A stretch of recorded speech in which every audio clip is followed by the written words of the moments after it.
Olá, está começando mais um Conversa Pública e hoje nós vamos falar de dicas de como cuidar da saúde, como levar uma vida saudável, se alimentar bem e criar bons hábitos. Nós convidamos a doutora Letícia Jorge Barbosa, que ela é nefrologista. Obrigado, doutora, pela presença aqui no nosso programa. Oi, boa tarde. Obrigada aí pelo convite. Vai ser um prazer enorme poder participar aqui com vocês. Prazer é nosso, doutora. Bom, vamos começar. Câncer, diabetes, problemas cardiovasculares, temos a hipertensão, várias que são as principais causas de morte no mundo, segundo a OMS. Agora, muitos desses problemas de saúde, eles poderiam ser evitados se a gente tivesse um padrão, né, uma qualidade de vida um pouco mais saudável. Sim, com certeza. Todos esses problemas eles podem ser pelo menos minimizados, né? Se a gente consegue ter uma vida mais saudável, na verdade, principalmente dormindo bem, se alimentando bem, se exercitando, né? Que hoje é um grande problema da nossa população em geral, a ausência, né? A carência de atividades físicas. Que fazem com que a gente acabe ganhando mais peso e tendo mais dificuldade de controlar a glicemia, mais dificuldade de controlar a pressão, e isso tudo desenrolando em doenças crônicas que são o nosso dia a dia, né? Assim, então, com certeza, a mudança de estilo de vida é uma coisa importantíssima para a gente ter os fatores modificadores aí das principais causas de mortalidade da população geral hoje, né? Se a gente observar, a nossa população já vem envelhecendo bastante, né? Então a gente vem ganhando em longevidade, mas para a gente conseguir ganhar em longevidade com qualidade de vida, mudança de hábito agora vai ser fundamental, associado às boas práticas médicas que a gente vem desenvolvendo aí ao longo dos anos. Agora, doutora, são muitos fatores que a gente vai falar um pouco de cada um deles. Agora, um dos principais é a má alimentação, né? Que a cada ano que passa, parece que a alimentação vem piorando. Por que a gente está se alimentando cada vez pior? Tem aumentado muito o número de ingestas de alimentos industrializados, né? Então, lembrando, quanto mais industrializado é o alimento, mais conservante ele tem, mais sal ele tem, né, para conservar. Então, isso acarreta realmente um risco maior de alimentação. É muito importante que a gente procure se alimentar de alimentos frescos, que a gente mesmo produza, que a gente mesmo decida quanto de sal a gente vai colocar e que a gente coloque o mínimo de sal. Outra coisa que é muito comum é a gente utilizar muitas bebidas que têm grandes quantidades de açúcares, né? Então, assim, ao invés da gente estar utilizando a nossa água natural e tentar aromatizar a água com alguma fruta, alguma coisa, se a gente quer dar algum gostinho na água, a gente troca essas bebidas por bebidas que têm uma quantidade absurda de açúcar, né? E que fazem a gente ganhar um aporte calórico e índices glicêmicos muito altos, que vão gerar a resistência à insulina que a gente conhece, e o sobrepeso, e mais para frente, muito possivelmente, quadros de diabetes, né? Então, muita atenção, além do que a gente come, ao que a gente bebe também, né? E aí, associado a isso, vem tabagismo, ingesta abusiva de álcool, né? Muitas vezes no dia a dia. Então, o controle de uma boa alimentação, ele acaba sendo fundamental. Então, busquem sempre se alimentar realmente pelo um aporte adequado de proteína com pouco sal, o máximo de alimentos frescos que a gente consegue, né? Porque isso realmente faz com que a gente esteja diante aí de um máximo de alimentos que vão trazer benefícios aí para a nossa saúde a longo prazo. E lembrem que hoje a gente precisa viver muitos anos, né? A gente está saindo e cada vez ganhando mais médias de idade, então todos esses cuidados passam a ser ainda mais importantes. Os nossos ossos vão envelhecer, né? Com certeza, envelhecer com qualidade de vida, que é o principal, né? Isso, exatamente. Os órgãos envelhecerem é inevitável, então quanto melhor a gente conseguir fazer todos eles envelhecerem, é melhor para todo mundo. Com certeza. E uma outra questão muito importante também, que talvez seja, né, faz parte dos pilares aí da saúde, né, da vida saudável, é o sedentarismo, né? É a gente conseguir sair, conseguir se mexer e parar de pensar muitas vezes só em trabalho, casa. Como virar essa chave? Como começar a realmente se exercitar? Eu vejo muitas pessoas falarem que elas não têm tempo de se exercitar, né? Porque elas trabalham muito. Isso não é uma verdade. Se a gente consegue se exercitar 15 a 30 minutos por dia, a gente já tem um grande impacto na nossa saúde em geral. É importante que a gente tenha, além de um preparo cardiovascular bom, né? Que a gente lembre que a gente precisa ganhar massa muscular, que os nossos músculos são muito importantes, que isso previne, inclusive, doenças ósseas como a osteoporose e as fraturas que acontecem já numa faixa etária de mais idosos aí. Então, a realização de atividade física ela é fundamental. Se a gente trocar um pouquinho do tempo que a gente utiliza no celular para fazer essa atividade física, a gente tem que lembrar que a gente está ganhando em longevidade, né? Então, acordar um pouquinho mais cedo para fazer uma atividade física de manhã, ou quando a gente consegue sair do trabalho, ou mesmo mudar hábitos gerais, né? Usar menos elevador, tentar andar de bicicleta, enfim, a gente conseguia colocar hábitos que a gente esteja se exercitando ao longo do nosso dia é fundamental aí para a gente prevenir não só doenças cardiovasculares, mas todos os tipos de doença que a gente tem, inclusive doenças mentais, né? Então, assim, hoje em dia a gente sabe que a depressão é um problema muito sério, a ansiedade é um problema muito sério, e a gente conseguir realizar atividade física traz todos esses benefícios para a gente aí. Então, não abram mão de realizar, e tem muitas atividades físicas, é impossível a gente não ter uma atividade física que a gente efetivamente se identifique, assim, né? Pois é, tocando nesse assunto agora no final, e talvez seja outro assunto aí que fecha aí os principais pontos, é a questão da saúde mental também, né? A gente não pode hoje em dia, que é um assunto negligenciado, e que nos últimos anos a gente vem ganhando corpo e vem ganhando espaço, que é a saúde mental. A gente não pode falar em vida saudável sem falar em estar com a cabeça em dia também. Então, essa é uma parte que as pessoas também, além da academia, além da boa alimentação, elas têm que aprender a lidar também com a saúde mental e preservar, né, principalmente a saúde mental, né?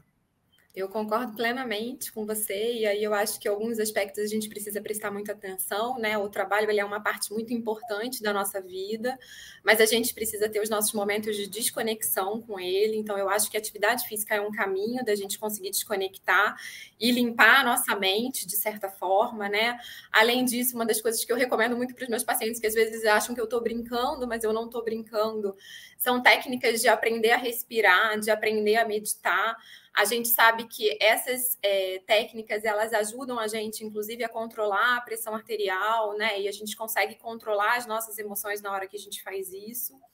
E uma outra coisa que não pode ser negligenciada é que muitas vezes esses pacientes vão precisar de ajuda, né? E eu acho que ainda, mesmo no mundo de hoje, se existe um preconceito muito grande de entender, né, que existem doenças que precisam ser tratadas do ponto de vista mental, né? Então, se isso está te incomodando, não hesite em procurar ajuda, tanto psiquiatra quanto de terapia, para você conseguir se acertar e efetivamente trazer a sua mente para o lugar que ela deve estar, porque o seu corpo vai precisar muito dela, né? Então, eu acho que esses aspectos são todos fundamentais da gente ter no nosso dia a dia.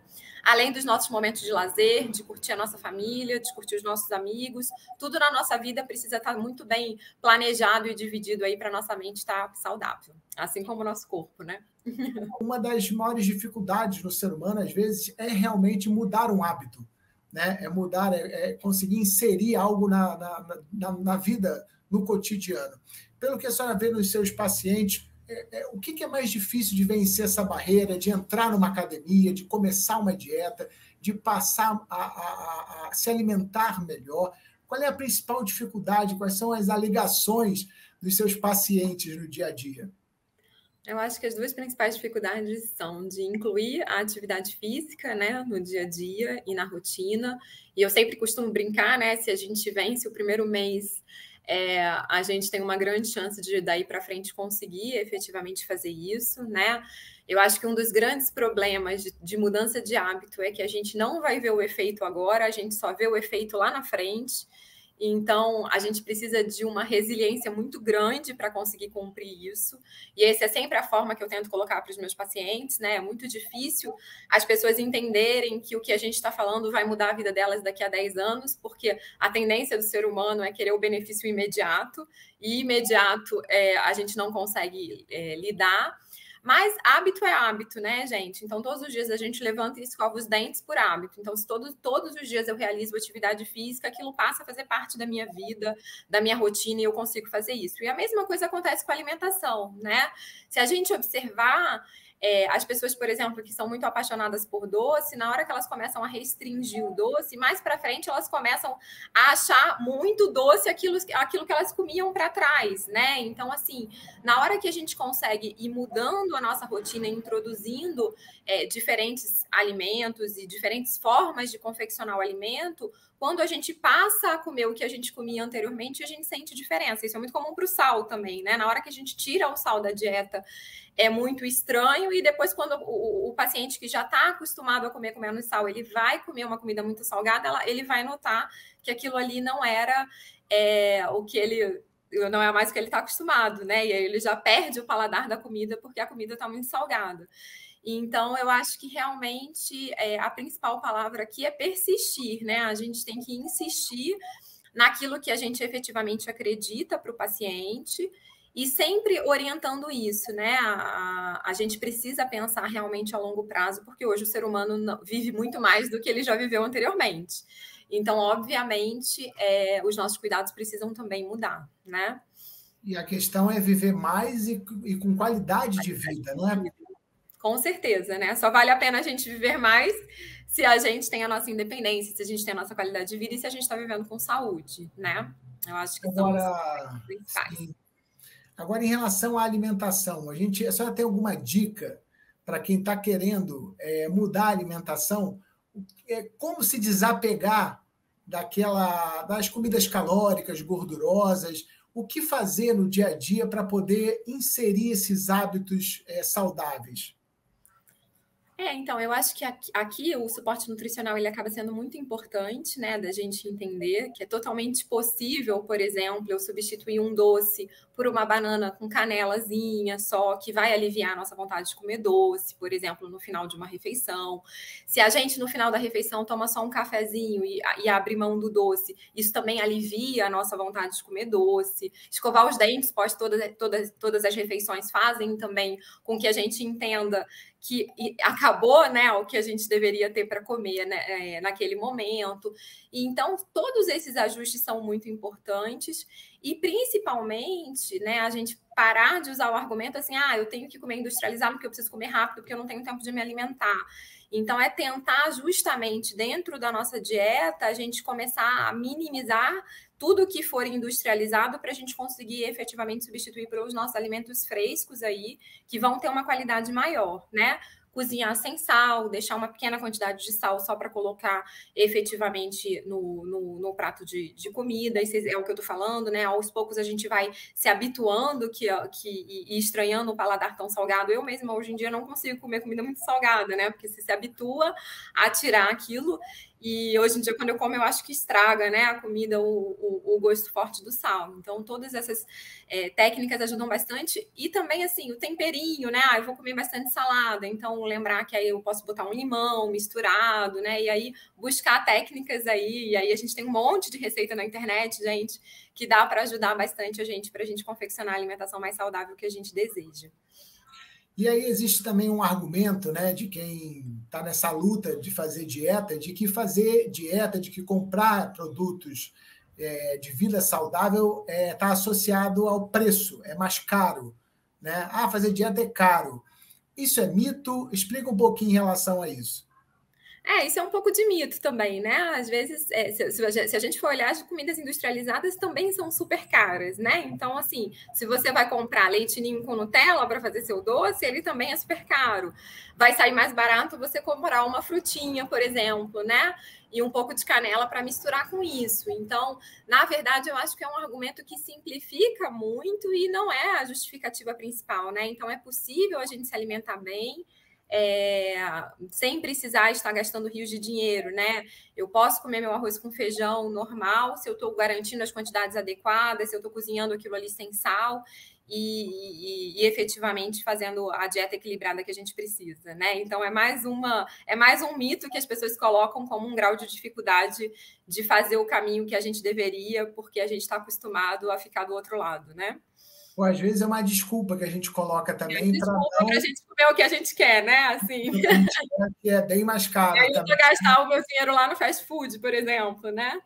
Com certeza, que é muito mais caro do que, às vezes, comprar legume, verdura, um queijo Minas. Isso, exatamente isso. Né? E, doutora, nessa linha também das pegadinhas, né, dos mitos, existem alguns alimentos que a gente costuma achar que são saudáveis, mas não são? Existem no supermercado algumas pegadinhas do tipo, acho que o exemplo mais assim, emblemático é a barrinha de cereal. Barrinha de cereal pode ter muito açúcar, né? Biscoito de água e sal, creme cracker é uma grande quantidade de carboidrato. Então, todas essas são meio pegadinhas, né? De novo, voltando, né? Na maior parte das vezes, alimentos frescos são os que a gente vai ter uma carga maior de ser saudável, assim, de verdade, tá? Então, sim, existem várias pegadinhas que a gente tem que tomar cuidado na hora que a gente está efetivamente no mercado.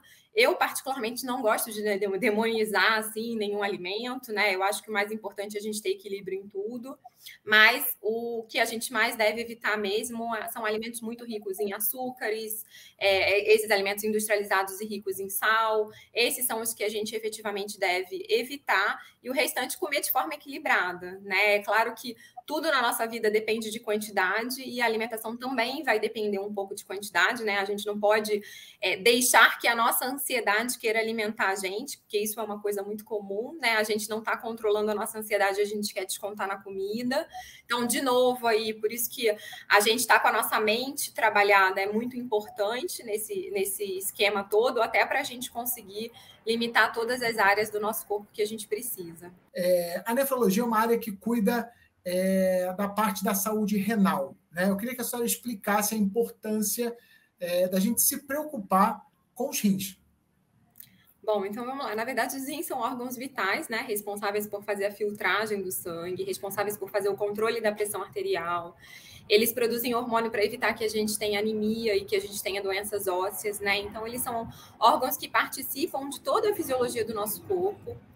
E eles envelhecem junto com a gente, né? Então é muito comum que depois dos 30 anos a gente vá perdendo filtração do rim devagarzinho, o que faz com que seja mais fundamental ainda a gente ter cuidado com esses órgãos vitais para que a gente consiga chegar na nossa faixa etária lá de 80, 90 anos ainda com funcionamento adequado desses órgãos, tá?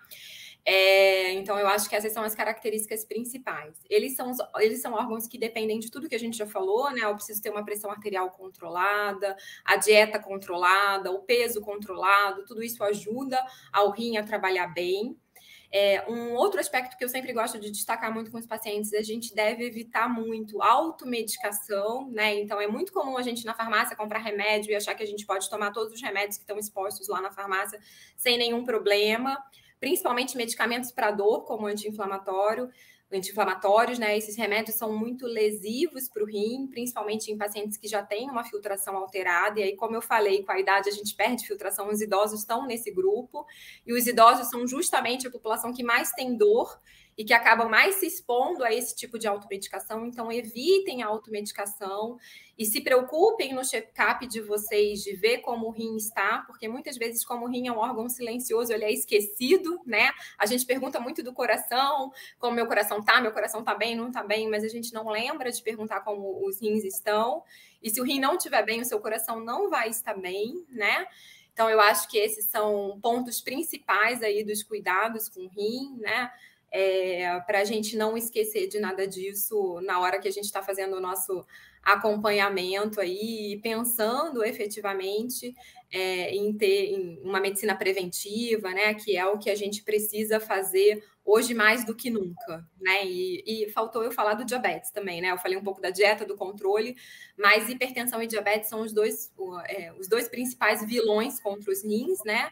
Então, são as duas principais causas de perda renal que a gente tem aí, e que com certeza é o que a gente precisa trabalhar para estar em dia e evitar que esses órgãos nobres aí sejam lesados, né? E aí, no caso, quais são, como a gente, justamente foi o que a senhora falou, né? A gente sabe muito como tratar, como cuidar do coração, os alimentos, a gente fala muito de outros órgãos, mas o rim realmente é um órgão que acaba ficando um pouco no esquecimento e, quando dá problema, é um pouco silencioso. Então, o que fazer para poder tratar, para poder manter um funcionamento correto dos rins? Então, como a gente está falando de prevenção aqui, é fundamental que a avaliação do rim esteja no seu check-up. Os exames são muito simples para a gente saber se existe algum problema no rim ou não. Então, um exame simples de urina, como uma urina 1 e uma dosagem de creatinina, já permite a gente entender se os nossos órgãos estão adequados, trabalhando bem ou não, né? Então, não é uma avaliação clínica complicada. Então, tenham isso na rotina de exame laboratorial que vocês fazem, né? E que muitas vezes a gente faz anualmente, tá?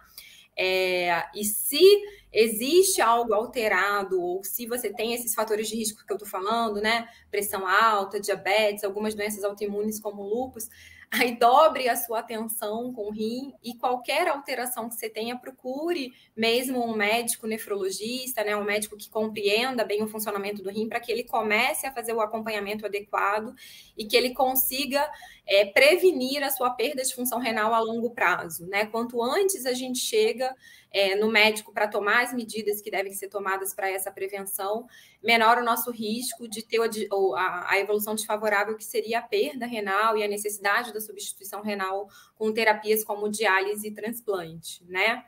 Que são as terapias que a gente tem disponíveis aí para substituir esses rins. E como você disse, realmente é bem silencioso, tá? Então, se a gente não está fazendo um acompanhamento adequado, não é incomum a gente receber pacientes que já chegam para a gente no momento de precisar de substituição renal, né? Então, realmente, o rim é um órgão que precisa ser mais falado, eu diria assim, né? Agora, existe algum sinal, algo que a gente pode perceber no nosso corpo que esteja relacionado ao mau funcionamento do rim? Então, os sinais principais, na verdade, muitas vezes vai ser descontrole da pressão arterial, né? Ele pode acontecer, fadiga, cansaço, mas isso costuma ser já sintoma um pouco tardio.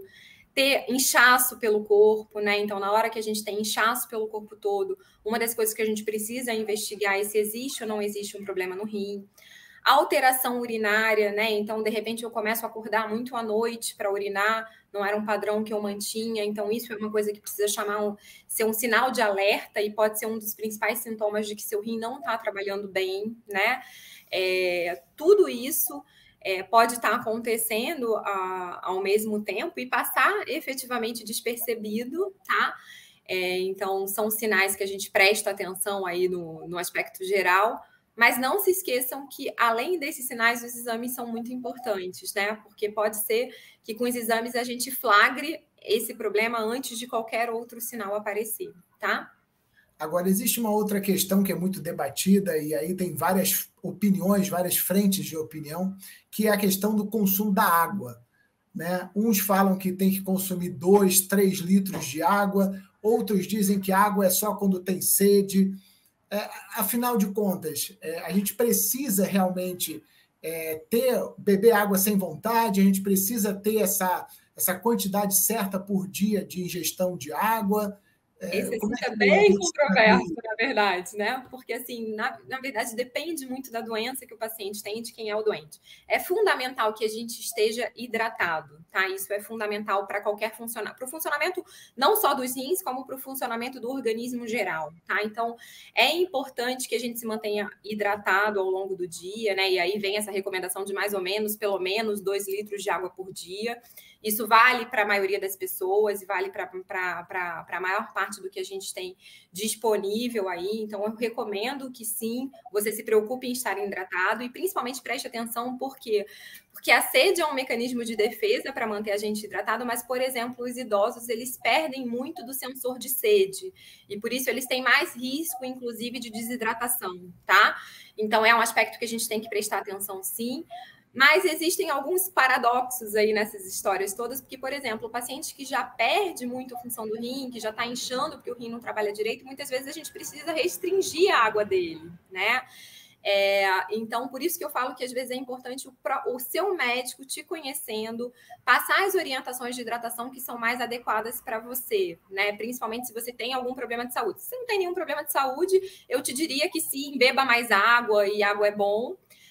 Do ponto de vista geral. Agora, se você tem efetivamente algum problema, é importante que tenha uma avaliação médica, porque existem algumas variações e ajustes aí do que a gente deve ingerir de líquido a depender da doença que a gente tem, né? A gente tem uma doença no rim, por exemplo, a doença renal policística, que a gente efetivamente recomenda que o paciente beba quantidades maiores de água, porque isso ajuda na prevenção, né? E enfim, e outras doenças, isso já não tem um impacto tão positivo. Então, aí a gente realmente precisaria individualizar, tá?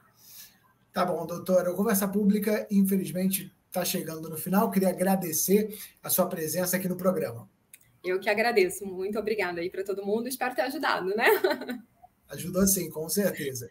Até logo, gente. Tá ok, doutora. Obrigado. Tchau, a conversa tchau. pública de hoje vai ficando por aqui, agradecendo sempre a sua companhia. Obrigado e até o próximo programa.